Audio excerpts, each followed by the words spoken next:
Good evening, everybody, and welcome to another episode of The Guys Who Stare at Stats. I'm Cade Kennedy alongside Andrew Santangelo, and we have a lot to get to today. Week 2 of the NFL, Week 3 of college football. It's Thursday, so it's prediction time once again, and we have some other stories to get to as well. But as always, the question of the day.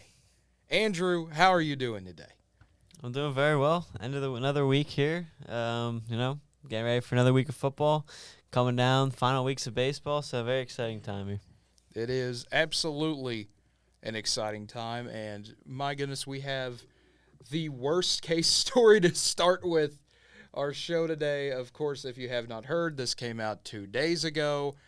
Robert Sarver, the owner of the Phoenix Suns, suspended and fined $10 million after his investigation finds conduct that clearly violated workplace standards.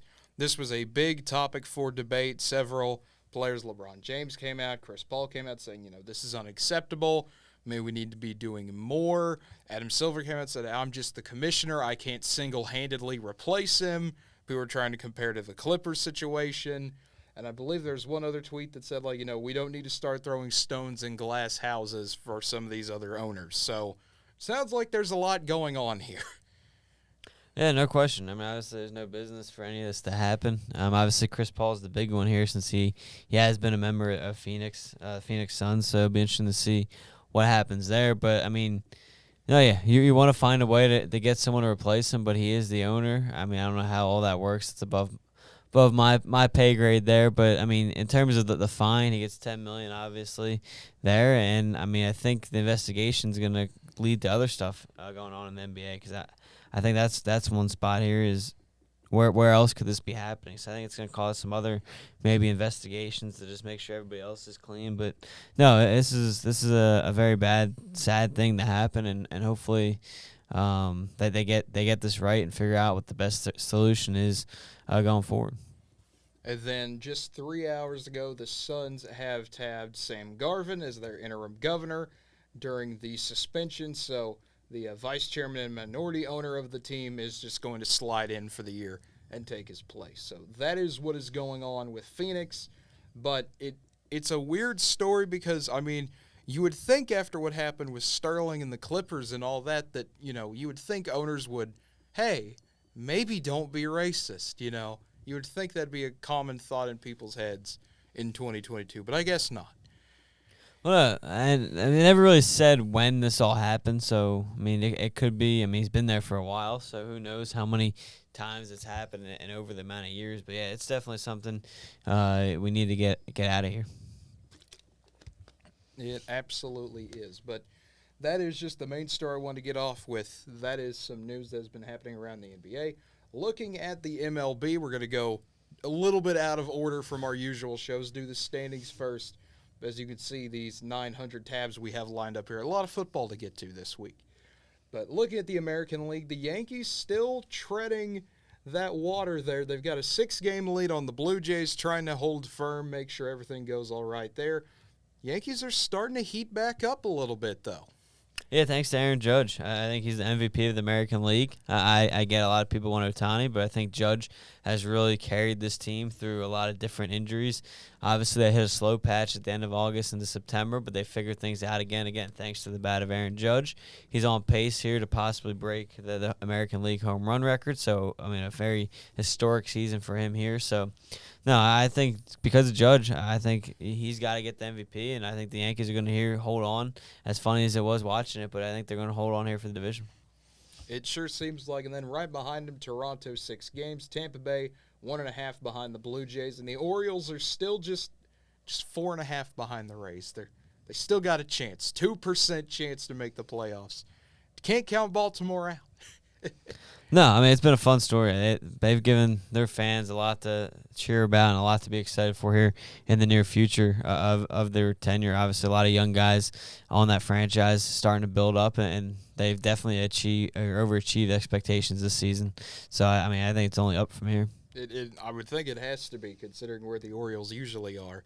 You look at the AL Central, the Guardians still holding on to that 3-game lead. It's fluctuates. Sometimes it's 1, sometimes 2, sometimes 3, always staying in that bout. But the White Sox, like you said a long time ago, Andrew, they're slowly making that push. They have the clear second spot right now. The Twins are starting to fall apart. They've lost 6 of their last 10.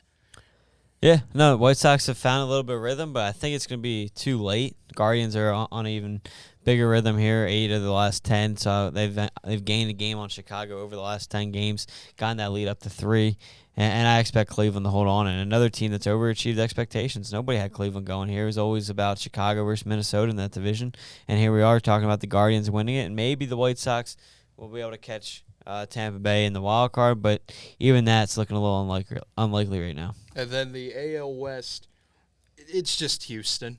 They're just it's just funny to think about. Seattle's 80-62. They're having one of their best seasons, and they're still 12.5 games behind the Astros. I know I've said it before, but I'll say it again. Houston's just out here dominating everybody. You know, it's a shame because they're getting overlooked. They're a very, very good baseball team. I wouldn't be surprised if they make some noise in the playoffs, winning a series or two. But here's the other thing. They're about to break a 20-year playoff drought, and no one's doesn't seem like anybody's talking about it because I think they just overlooked like crazy because of Houston. So, no, Seattle needs to be recognized because they got a lot of talent pitching and hitting on that team. They absolutely do. Now, moving on to the National League, the Mets and the Braves, it's tightening up. Half a game difference now between these two. Braves are coming right down the track. They've gained 2 games up on the Mets. Mets have lost 3 in a row. You get swept by the Cubs. Never a good sign there for the Mets. Then the Phillies, they're slowly creeping in as well. They're on a 5-game win streak. Yeah, the Mets have been a mess here lately. I mean, it's kind of all falling apart for them. It's always the joke, and here it is in front of us. I mean, Cade, we talked about it all summer. I mean, Mets seem to have, I think it was 8-9 games over the Phillies and the Braves throughout most of July into August. Now, all of a sudden, it's a half game. Braves have off today, so we'll see if the Mets and Braves could be tied after tonight, depending on what the Mets do. But no, yeah, Phillies have won 5 straight. Hopefully they can continue to climb. It'll be interesting. They still got, obviously you're not going to take all of them, but they still have 7 games against Atlanta. So if you're able to win, 4 or 5, maybe you can make some noise, make it closer in yourselves, trying to take that first spot from Atlanta. Because obviously it's right in front of you. You got 7 games against each other. So we'll see who kind of beats each other up and takes control. And then in the NL Central, obviously historic night last night for the Cardinals. Adam Wainwright, Yadier Molina, 325th start with each other. Big moment there, the MLB record. And the Cardinals celebrate by beating the Brewers, extending that lead back up to 8 games. The Cardinals are just trying to hold on. The magic number's 12 for them to win the NL Central, and I would think that they get it. Yeah, no, this is the Cardinals' division to lose at this point. They got higher aspirations now. They're only 3 games behind the struggling Mets, so hopefully they're able to find a way to chase down the Mets. Or excuse me, I think it's 4.5 games. So maybe they can chase down the Mets for that second spot in the National League and get home field throughout that spot, unless they obviously get the Dodgers. But no, Cardinals are playing very good baseball. We'll see if they're able to chase them down. We will see. And then finally, the NL West. The Dodgers, the first team to win their division. And, well, when you have a 20.5 game lead, that's going to happen. The Dodgers have just dominated nearly everybody. I believe I saw this is the 9th time in 10 years they've won the NL West or something crazy like that. Yeah, no, credit to the Dodgers. I mean, they're always back, and here they are. Again, another funny – Padres aren't a bad team, obviously, but that's their division already gone. And we'll see if San Diego – another team kind of struggling like the Brewers. So it's kind of funny that both teams that are fighting for that 3rd spot now have both kind of struggled here over the last month of the season and have come back down to earth a little bit. And it'll be interesting to see if Milwaukee's able to chase down San Diego. It absolutely will be. Going to be a fun time. The wild card standings real quick before we move on to the NFL. The Mariners and Blue Jays each have a half-game lead. They're tied for that first spot there. Tampa Bay sitting in 3rd. Baltimore 4.5 games behind. White Sox 6.5 behind. In the National League, the Braves have a 10-game lead for that first spot. Phillies comfortably sitting at 2 for the moment with 2.5 game lead. And the Padres sitting in that 3rd spot. The Brewers 2 games behind them. The next closest team is the Giants, 9 games behind. Yeah, and in reality, the Phillies are 4.5, 5 up because that 2.5 is to San Diego. So yeah. It would be another bad collapse for the Phillies if they can't get in at this point. Same thing with Tampa Bay as they hold that spot. So it'll be interesting to see. I'm curious how many more games Baltimore and Tampa Bay have being division opponents. That could shake things up maybe. But I think your playoff teams are pretty much set. I think at this point it's going to come down to where do teams finish seeding-wise, and it's going to cause it. I think the only real shakeup is I do think Atlanta passes New York, and I think it'll be Phillies Mets first round of the playoffs, and then Padres Cardinals. And then I don't know. Toronto, Tampa Bay is kind of a coin flip there at that point, but I think the divisions over there in the AL are pretty much locked up. So we'll see what happens, but it could be a fun shakeup between Seattle, Toronto, and Tampa, as it's only separated between a half game between all three teams. Yeah, it should be an absolutely fun race to watch. But moving on to the NFL, obviously we have our game tonight in just about an hour and a half. The Chargers and the Chiefs, big divisional game there. Going to be a fun one. That is the first game we have on the docket. Chiefs are a 4-point favorite at home. Thursday Night Football, first one on Amazon Prime. So we've officially made that move now. Chiefs look like they have the edge here, especially with no Keenan Allen for the Chargers. Yeah, absolutely. I think Chiefs definitely have the edge. They're home. They're pretty much healthy, obviously missing their kicker. They bring in Matt Amendola. Shout out to OSU grad. But we'll see what happens. I think Chiefs have the edge. I think it's going to be a fun quarterback battle. I think it's going to be obviously, anybody can pick it, a high-scoring game when you got quarterbacks like Mahomes and Justin Herbert.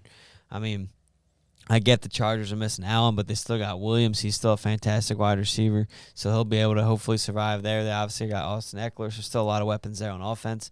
I'm going to take the Chiefs. I'll take the Chiefs to cover as well.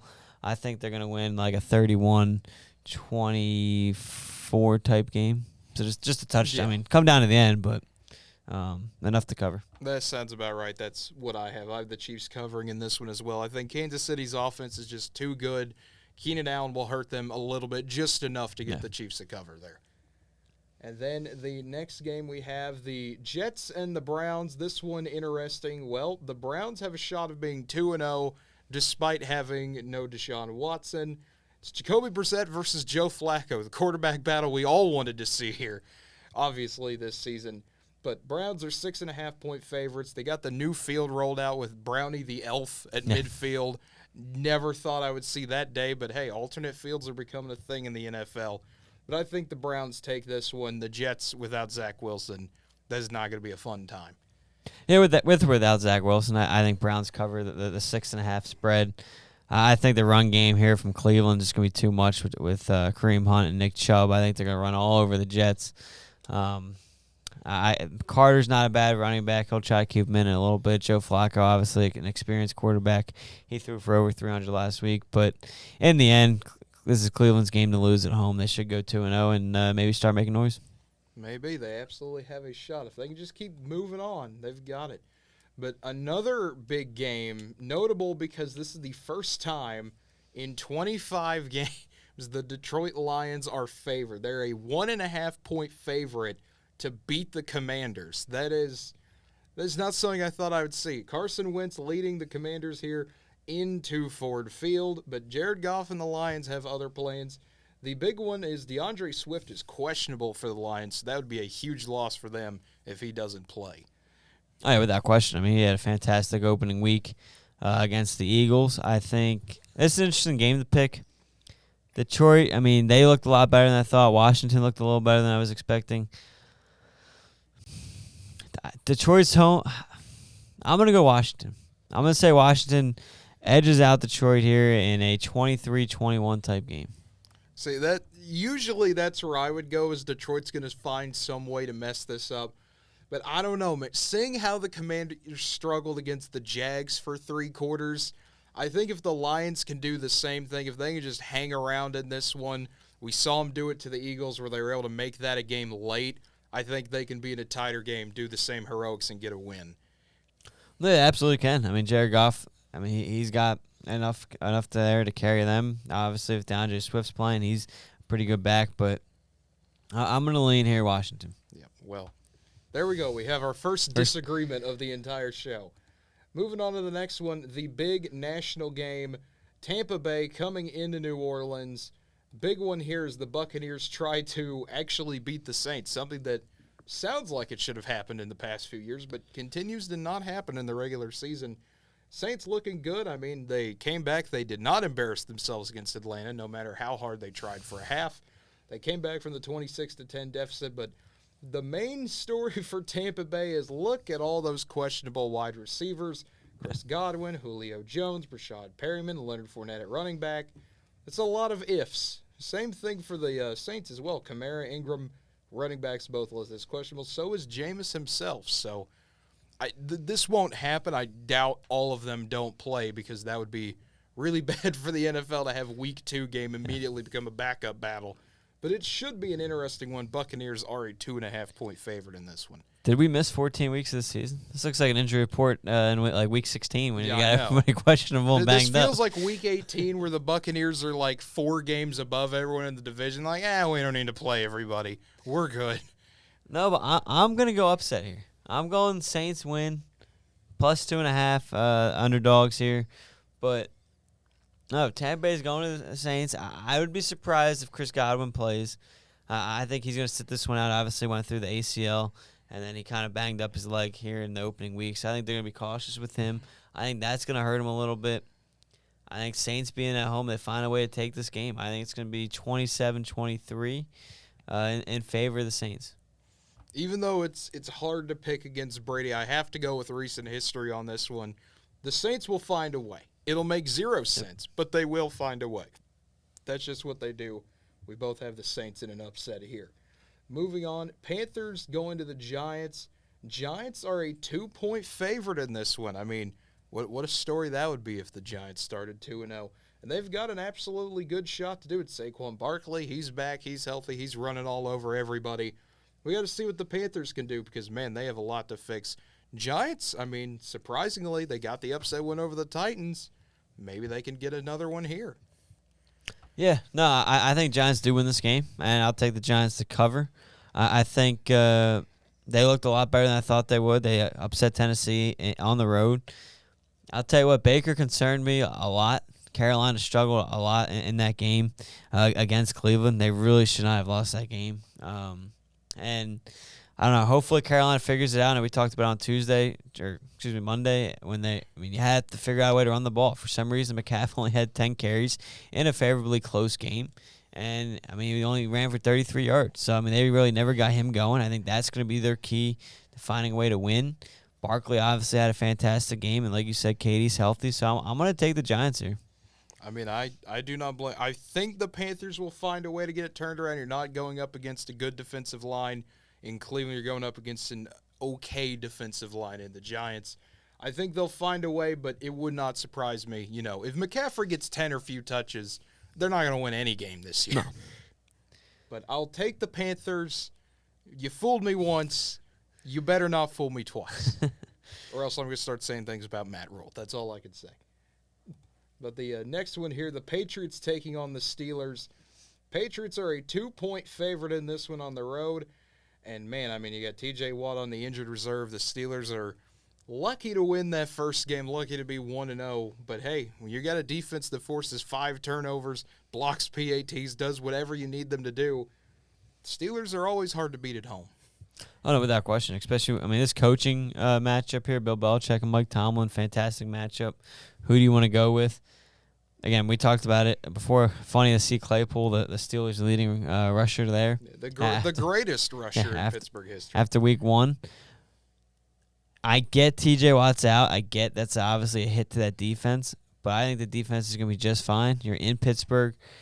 I think Pittsburgh finds a way to win this game. And it's going to be crazy seeing them 2-0 and New England 0-2.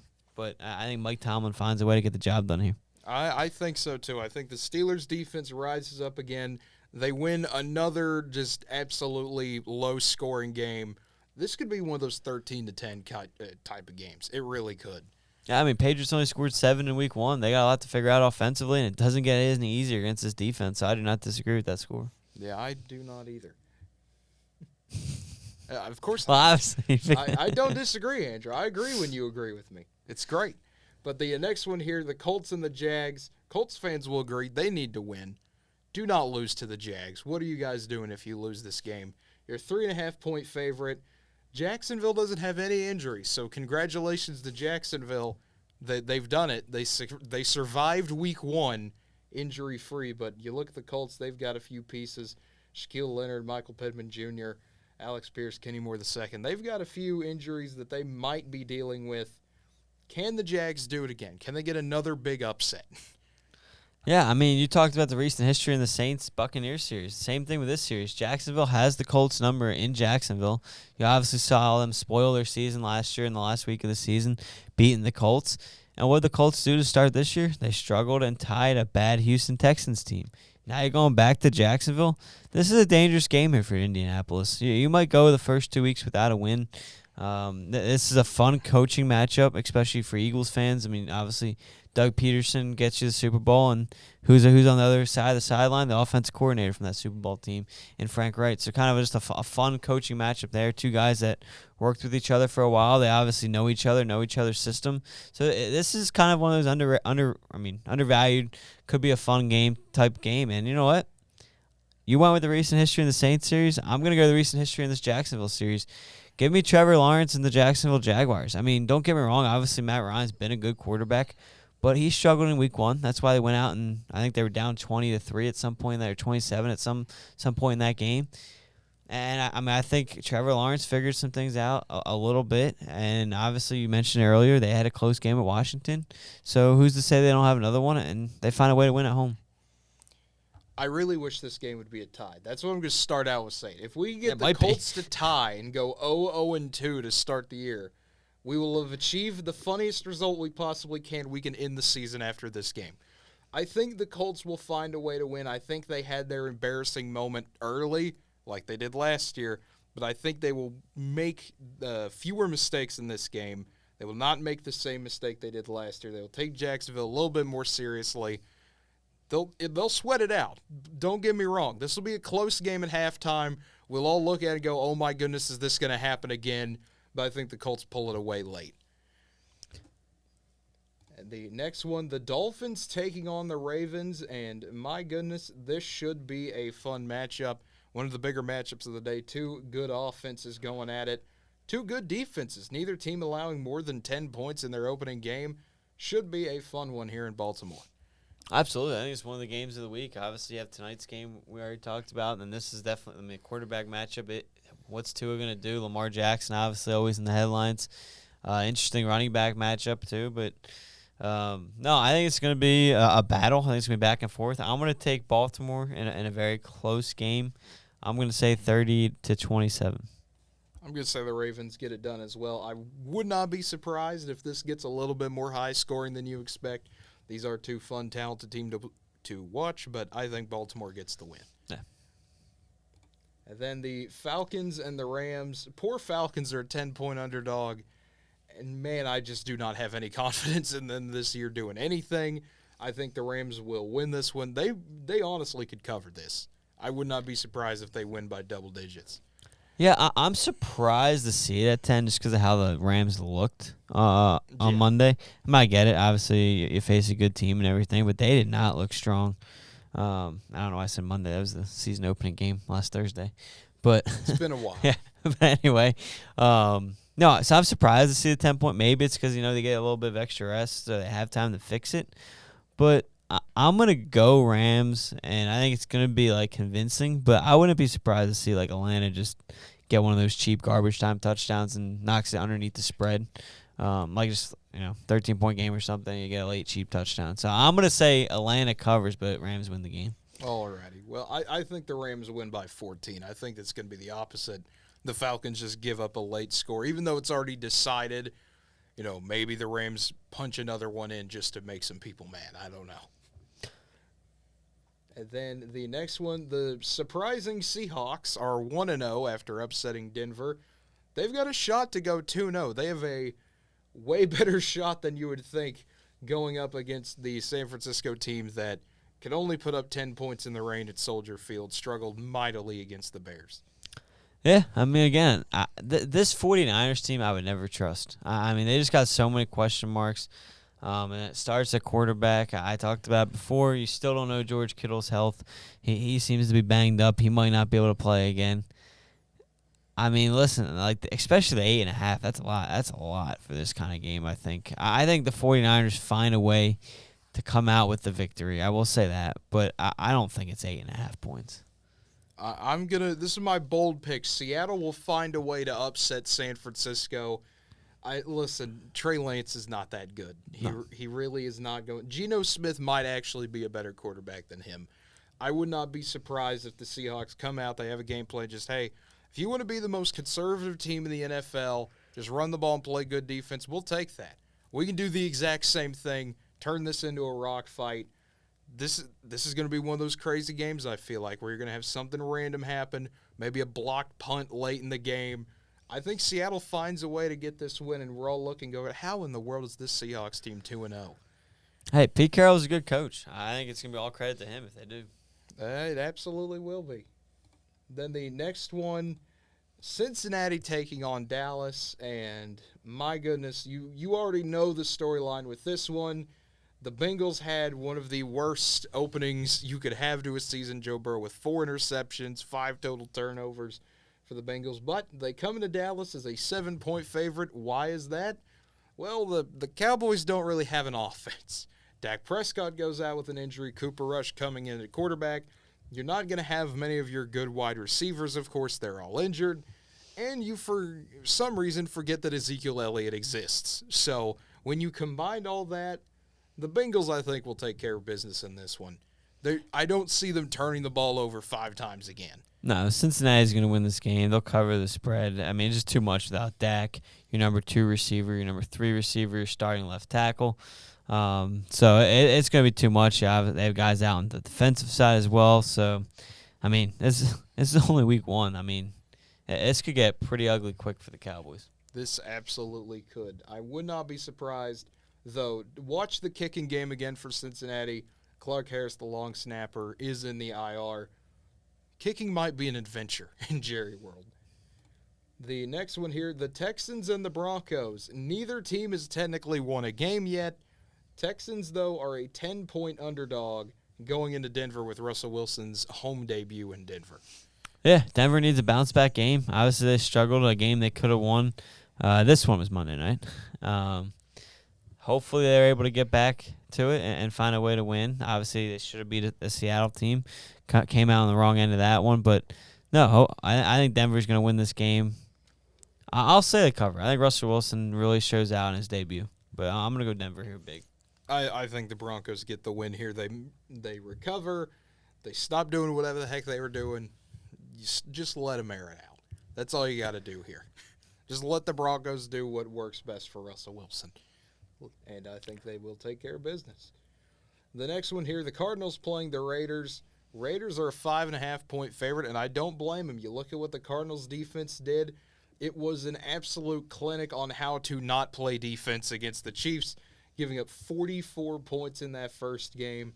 Over-under's 51.5, so that could be a fun thing to look at. Yeah, it's going to be a high-scoring game. I mean, both teams need to win. Both teams have good rosters and just had tough first matchups. Raiders had the Chargers. Cardinals, as you mentioned, had the Chiefs. So, I mean, here you go again. Another tough battle. Both teams good enough to win this game. Both obviously don't want to start 0-2. I'm going to lean Raiders here, but I think Cardinals look better than they did last week. They'll cover the 5.5, but Raiders ultimately win this game 30-27 and get that over 51. Yeah, I think the Raiders take care of business here. Derek Carr's not going to throw 3 interceptions against this Cardinals defense. Raiders should be able to name their score in this one. Cardinals might be able to name theirs as well, so I think they will cover. Bears and Packers, the next one here, the Sunday night game on NBC. Packers are a 10-point favorite in this one, despite only putting up 7 points against the Vikings. Then again, we said that last year. Oh, man, Green Bay looked terrible in week 1. They proceed to go have a nice regular season. The Bears just, my goodness, this is going to be their first game in normal weather. I can't believe I have to say that, but no slip and sliding in Lambeau Field this time. So they won't want to slip and slide in Lambeau Field because they're not going to win this one. I think Green Bay, that they obviously had some drop passes. I think the receivers start to figure things out. I think that's probably a big thing they worked on in practice is getting on the same page and everything. So, I mean, I think Packers find a way to win this game.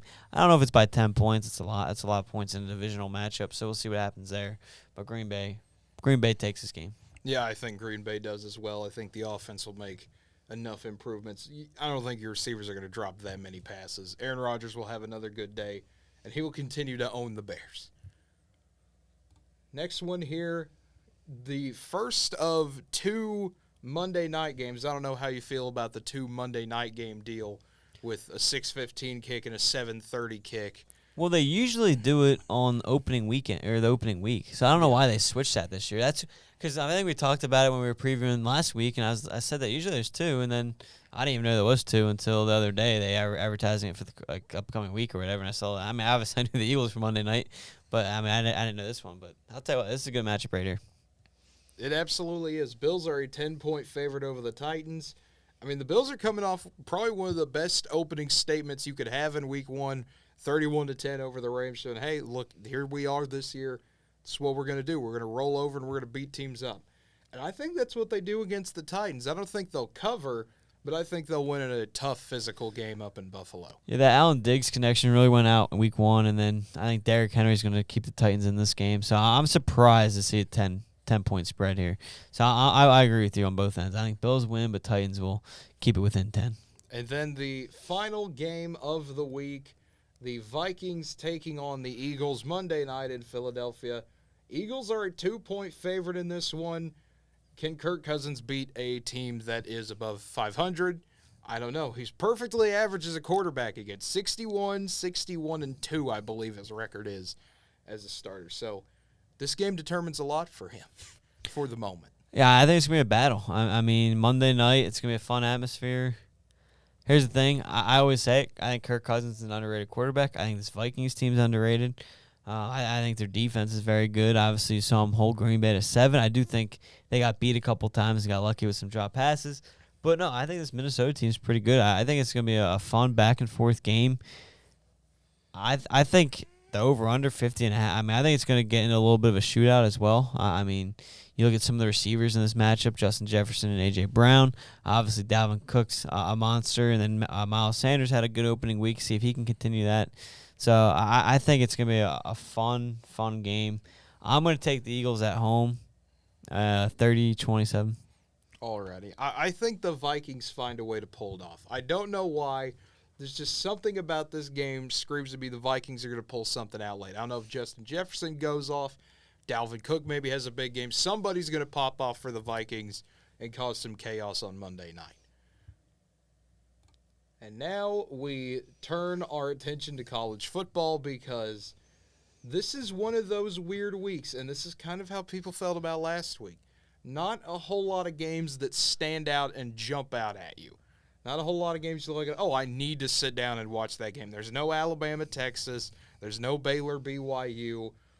I mean, you look at some of the bigger games. I mean, BYU, Oregon's there. Penn State, Auburn's there. You have a few big-name games, but there's no real must-watch game this week, I guess is the best way to put it. Yeah, finally. It's the last week before we kind of get into all the conference games. So I'm excited to kind of get this week. And then, like you said, yeah, a couple good matchups. Not a whole lot there yet, but next week is the big one once you really open up conference. But looking at some of these here, there are going to be a few interesting ones, though, despite what I just said, to keep an eye on. And one of the main ones that we're going to have to look at as I keep scrolling here to find them because, gosh dang it, ESPN's website takes forever to scroll. I do not know why. If they could fix their website, that would be lovely. Looking at the first one I want to talk about is Oklahoma and Nebraska. It's a big game, obviously. No Scott Frost there. It's going to be a battle. Mickey Joseph now take over, interim head coach for the Huskers for the rest of the season. Oklahoma is an 11-point favorite in this one. Can Nebraska find a way? Absolutely. Brent Venables has talked about it. He expects Nebraska to play their best football they've played all year. But can Nebraska will their way to an upset win? I don't think they'll will their way to win, but I think they'll keep it close. I think it's going to be a fun game there for Nebraska. I think it's going to be a fun atmosphere. Obviously, you get that coaching change. I think that's going to light a little bit of a spark on the players too. But ultimately, I think Oklahoma's going to find a way to win this game. I think that Oklahoma wins as well. I think they'll cover. There's something about it that, to me, I think if they can get off to a good enough start, if they can run the ball well, you should be able to put points up on this Nebraska team. The defense looks improved for Oklahoma. I think they find a way to win this one by 14. Next one here, Georgia makes their first big trip outside the state. They go to South Carolina, and the Gamecocks are a 24.5-point home underdog, and there's a reason for that. You're going up against the number one team in the country. You got beat by Arkansas by 14, so I think we both agree that Georgia's going to win this game. Does Georgia cover, I think, is the bigger question here with that 24.5 number. I'm going to say no. I think it's going to be like 17 to 20 range. I mean, I don't think it's going to be close, but I think it's going to be just under that 24.5 number. I think it's funny. Georgia's giving up 1.5 points a game. I get it. They haven't really played a whole lot yet. But, no, that's funny. I mean, obviously, they held Oregon to what they did. I know. They shut them out. I can't remember believe they gave up a whole 3 points against Oregon. How dare they? What a terrible defense. But, no, I mean, this Georgia team is the best team in college football. I talked about it. They deserved that one ranking this week. But no, I think they beat South Carolina pretty good. I think they do as well. I think they win by 21. South Carolina gets a touchdown late to prevent the full cover there. But it'll be a fun day for Georgia. We'll see them open it up a little bit more. I'll tell you what. I mean, I you know what's funny? Like, I love looking at the lines, the money line here, +1. Yeah. 1,000. That means if you put $1 on it and South Carolina somehow wins, you're gonna win over $1,000. There you go. Like, that's $1. Might as well do it.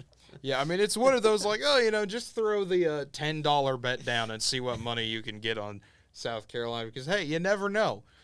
Stetson, what was it, the last time they went to Columbia, it was a bit of a close game. Georgia had that 3-turnover game or something like that, and South Carolina found a way. Weird things happen in that stadium at 11 a.m. But the next one to bring up here, BYU taking on Oregon. A big one in Autzen Stadium. Ducks are a 3.5-point favorite, and that seems a little weird. BYU coming off this huge double OT win, but people not giving them the respect. Yeah, I think it's a couple different things. I think some people are expecting a big win hangover kind of type thing here for BYU. I don't think they have that. I think that defense is really good. I think we learned a lot from this team. I get it. They had some special teams errors. Obviously, that's a week-to-week kind of thing. They can fix those.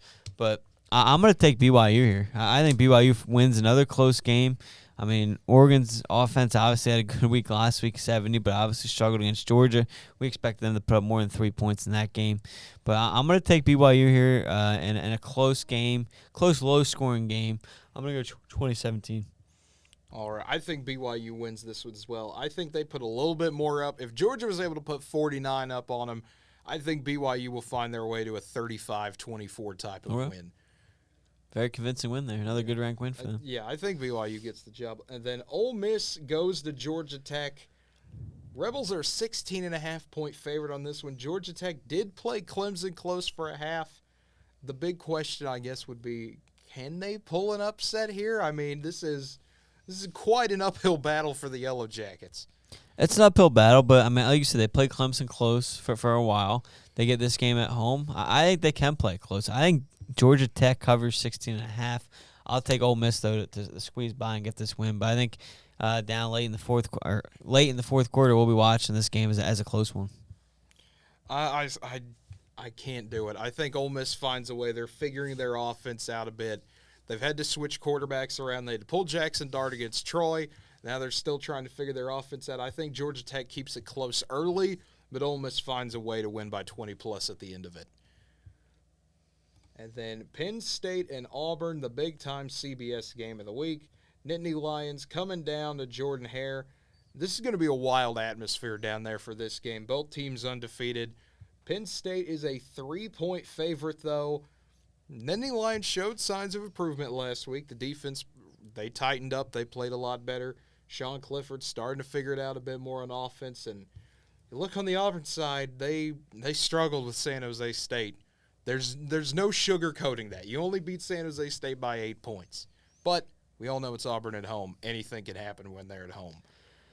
Yeah, this is a tough game to pick. I don't think either team, I mean, this probably goes for a lot of teams, but they're not anywhere close to where they want to be. I think both teams have shown signs of struggling. Yeah, Penn State looked a little better, but how much can you take away in a game against Ohio? I don't know. I think this is a coin flip. I think it's a pick 'em just because I don't think either team is where they want to be on both sides of the ball. I think Penn State has struggled at times on offense. Franklin struggled at times in big games, and obviously this is a big one against a fun SEC matchup. I don't know. I'm kind of split on this game. I'm going to lean Penn State just because I don't like where Auburn's at either. Like you mentioned, they're close 8-point victory, but I really think this could go either way, and it's going to be another close game there late in the fourth quarter.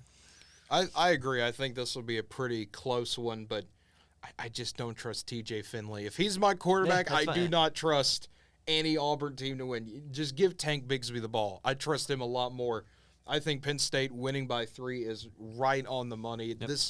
This just screams Penn State wins on a late field goal to me. That's how I feel about this game. Penn State will play down to Auburn's level, but they'll find a way to win it late, and we'll go, wow, that was not a convincing win for Penn State. But, hey, they 3-0. But see, to me, you don't need a convincing win when you're at an SEC opponent like Auburn. You just need to find a way to get out of there with a victory. Yeah, and I agree. But we're going to look at it and go, oh, well, they're not that good. Well, it doesn't matter how good they are. They're still undefeated. And then, to me, this is one of the sneaky games of the day. NC State is a 10-point favorite over Texas Tech, but the Red Raiders did just get a big win for themselves over Houston in double overtime. Now they got to go back it up on the road in a rowdy Raleigh. Yeah, I like this NC State team. I do. I think they're going to win this game. I like Texas Tech, though, to keep it with closer than 10 points. I think that's a lot here. I think they'll find a way to keep it close for this matchup. But overall, I think this NC State team is pretty good. But give me like a 27-23 victory for the Wolfpack. And that's where I am. I think NC State will win, but Texas Tech will cover. Yeah. This is a game that I feel like is going to be similar to what I just said. This is going to be one of those, oh my goodness, is NC State going to lose this game? What are you guys doing? You're down 10 points at some point in this game. They make a big comeback. They win it late. I think it'll be a fun one to watch, though. No, without question. I would say fun for us, but we're going to be working. Yeah, well, 6 o'clock. 6 o'clock. Yeah. Well, we got volleyball and football here on campus. It'll be a busy Saturday. It absolutely. I might have to rewatch some of these games. I know. The Saturday night game, Michigan State taking on Washington. This one has a bit of an interesting situation with it because Michigan State's number 11 in the country, but Washington is the 3-point favorite in this one, though. Vegas sees something in the Huskies that they like. I feel like they always do. I feel like Washington's always highly rated there. Pac-12 obviously been down a little bit. With that being said, Washington's defense is always usually pretty good, and it's able to keep them in games. I'm surprised by the line, but yet I'm going to ride the line. I'm going to say Washington pulls off this upset over Michigan State. I agree. I'd get my water in there, but I'm not a big Peyton Thorne guy. You look at his stats, 30 for 52, 445, 4 TDs, 3 picks. You got Penix, still the Indiana transfer.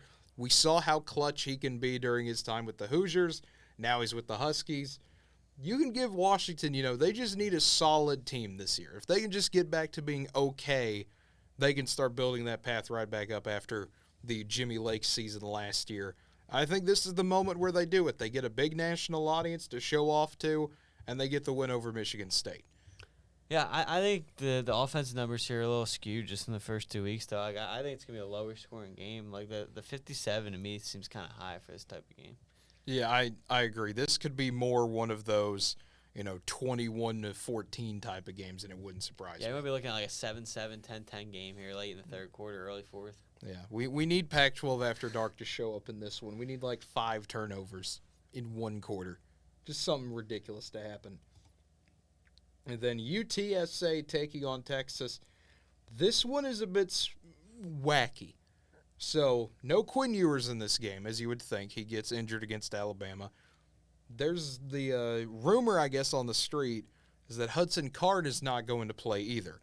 It's going to come down to potentially a third-string quarterback for Texas taking on UTSA. However, Steve Sarkisian at his press conference today said all 3 quarterbacks would be available. So he's trying to play mind games here, trying to not reveal who the starter is for this one. So this is going to be one where we don't find out who's actually out there until the game starts. But Texas is a 12.5-point favorite currently. So I think this one really does come down a lot to what happens. Because if Quinn Ewers was out there, I think we'd both agree Texas wins this game. With Hudson Card out there, I would say Texas wins, but UTSA covers. If Texas throws another guy out there who hasn't played a single snap yet, I think UTSA will cover and maybe give a good shot at winning this one. I think Texas finds a way to edge them out and get the win. I do think it's going to be close, though. I think Texas, obviously, coming off a big game against Alabama, just on the outside of victory there. But I think you're going to get a little bit of that banged up, get that tough game, get back in rhythm. So I think it's going to be a pretty close game through the first 3 quarters at least. But I think Texas wins a close, 7-8 point game there, 1 possession. That's where I'm at. I think Texas will find a way to win, but I do not trust them as a 12.5 point favorite. I absolutely do not. And then the big one of the night, originally going to be the game day game, Miami going to Texas A&M. Aggies are a 6-point favorite at home, despite what happened last week. The Aggie defense is going to need to step up in this one, but Miami needs to show some improvement as well. They struggled heavily in the first half with Southern Miss. Both teams really looking for improvement coming into the top 25 matchup. Yeah, both teams not looking good. I like Miami in this game on the road. I know it might sound crazy, but I think they've looked a little better. I think they're going to figure things out. Texas A&M's offense against Appalachian State really worried me there. Obviously going up a lot better opponent now here against Miami. So I think the offense struggles again here on Saturday, and I think Miami finds a way to walk out of Texas with a victory. I think so too. I think Miami is they're going to run it up a little bit. This would not surprise me if this gets into a blowout later in the game. Okay. I think Miami's that good of a team. They're going to be able to do it. Tyler Van Dyke is a great quarterback, I think. If he can stay calm, don't let the crowd get to him, we might see Miami start pulling away and hear the return of the U. And we get that question then. Is the U back? No, I thought it was Texas. No, they're all back until they aren't. Then we have to wait again, Andrew. That's how that works, I think. But the next one here, Utah late-night game taking on San Diego State. Aztecs struggled heavily, lost to Arizona, came back last week, beat Idaho State. Still a 21-point underdog. This could be an interesting one for a little bit, but I think Utah takes care of business.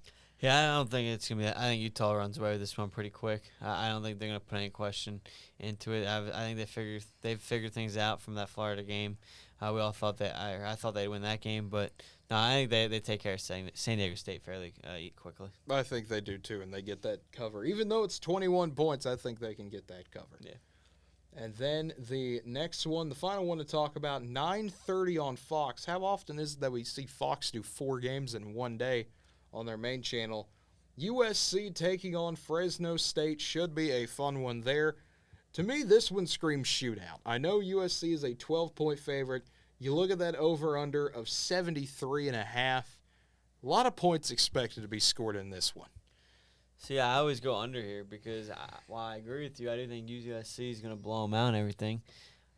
I think that just to me, I think you're going to have like a 40-23 type game. And, I mean, there's just too many points. If that spread covers of 12, I don't think Fresno State's going to be able to put enough points up on the board. So I'm going to take USC in like a 40-27 type game. So I think Fresno covers in this one. I think they find a way to get it done. They lose by 10, but they make USC sweat it out a little bit. I think this could be one of those 45-35 type of games. Which is still under. No.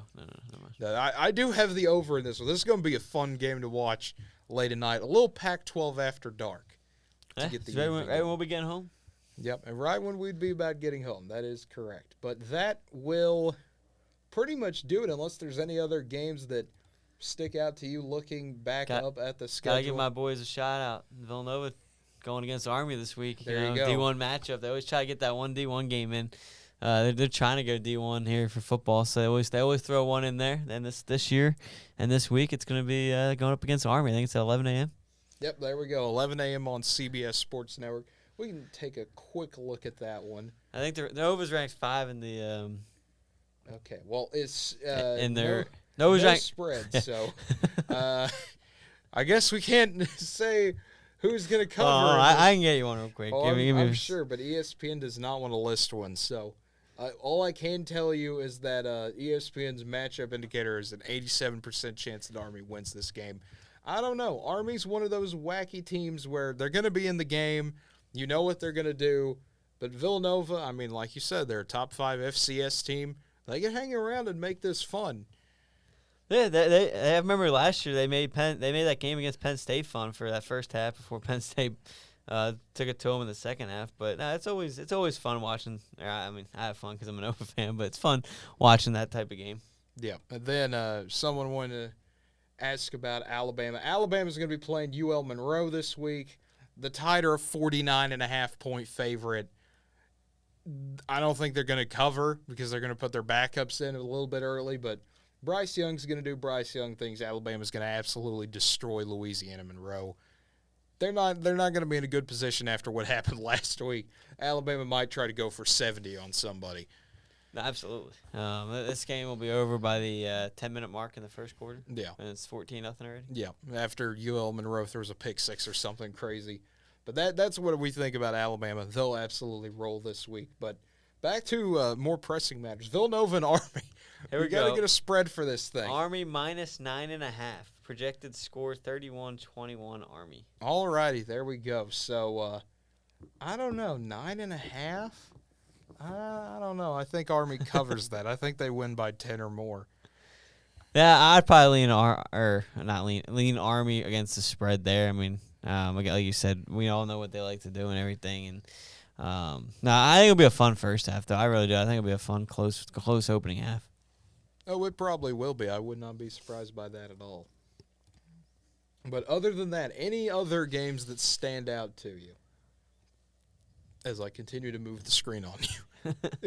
I mean, man, that game could be over. That might be worse than the Alabama game, Michigan-UConn. Yeah, that's not going to be a fun one at all. I will say, I mean, not that it's going to be a very intriguing game. I'm more interested to see how Notre Dame responds losing their quarterback. I know we talked about it. They could be in for a very long season at this point. Yeah. I'm interested to see their response at home. Obviously, is Cal a fantastic top-tier team? Obviously not. But it's a Pac-12 team, obviously one of the power conferences there. So I'm interested to see the response from Notre Dame. I am too. I think that'll be a fun, good test for them because they get North Carolina in a few weeks. They can absolutely score whenever they want to. This is going to be a bit of a learning curve for the Irish. I think another one that stands out to me, Kansas and Houston. Kansas with a win has a shot to go 3-0 for the first time since 2009. Will they? I don't think they will, but Houston is gone to OT in 2 games in a row now. Can they make it a third? That's going to be the question. LSU, Mississippi State, that could be an interesting game. Obviously, with Kelly out there, what can they do? I forget they played week 1. Is this the first SEC game? This is the first SEC game for LSU. So that's what let's see how he opens up his tenure there in SEC conference play games. No, I mean, again, some unrated games, unranked games, I should say, but there's still some handful on the docker. Yeah. Another one to mention, Troy and App State, going to be the game day game this week, 2:30 on ESPN+. Should be a fun environment there in Boone. And then Liberty going to Wake Forest. That one could be a bit interesting. Liberty can have some high-powered offenses at times. We all know what Wake Forest can do with Sam Hartman there at QB. Could be an interesting one there. See if Nevada, Iowa is funny just because if you take a quick look at it, Iowa is somehow a 23-point favorite. That's 10 safeties and a field goal, so I don't know how they're going to pull that one off. They got to pull some amazing defense. I mean, how about that? Iowa averaging 7 points a game. They're giving up 6.5. I mean, Spencer Petras might have a higher GPA than he does a QBR. He's a QBR of 3.4. Yeah. Not good. Yeah, 3.4 out of like 100 and something. So, not the best QBR in the world. But we'll see what Iowa can do in that game. North Dakota State, Arizona might be a fun one to keep on just for fun, chaotic purposes at 10 o'clock at night if you're still awake. Can the Bison do another big upset against an FBS team? We will have to wait and see. But other than that, if you don't have anything else, Andrew, that should wrap it up for today's show. Yeah, no, I think that's all the main games there. I mean, obviously, just to shout them out, being Oklahoma, I don't expect that game to be close. Oklahoma State, Arkansas, Pine Bluff. It better not hopefully they're able to take care of business. I didn't even see who's Tulsa got this. Tulsa's got Jacksonville State. That's hopefully not close either. Rich Rodriguez's team coming to Tulsa. That should be an interesting. Jacksonville State is a good FCS team. So just a shout out a couple Oklahoma schools there, but hopefully OSU and Tulsa are able to take care of business with a little easier opponents there than Nebraska. That you would hope so. I think this is the best way to put it. But we thank you, as always, for watching tonight. For Andrew Santangelo, I'm Cade Kennedy. If you enjoyed what you saw tonight, be sure to like the video, subscribe to the YouTube channel, leave a comment down below. Do you agree, disagree, have your own opinion on some of these games, have a game we didn't talk about or want us to talk about a little bit more? We will be back on Monday to recap everything that has happened in NFL and college football. Should be a fun show then. As always, like us on Facebook, Twitter, Instagram, TikTok at NWTV7 to be notified of when we go live. And follow us here on Twitch, of course, at NWTV7 if you want to see the guys who stare at stats live. But until then, have a good one, everybody. And as always, of course, for our Twitch audience, tonight at 10 o'clock, Josh and I will be back for The Bottom of the Barrel, watching another bad movie. That should be a fun time. So if you want to see that and you're here on Twitch, stick around. That should be a fun show later on tonight. So we will see you all later, everyone.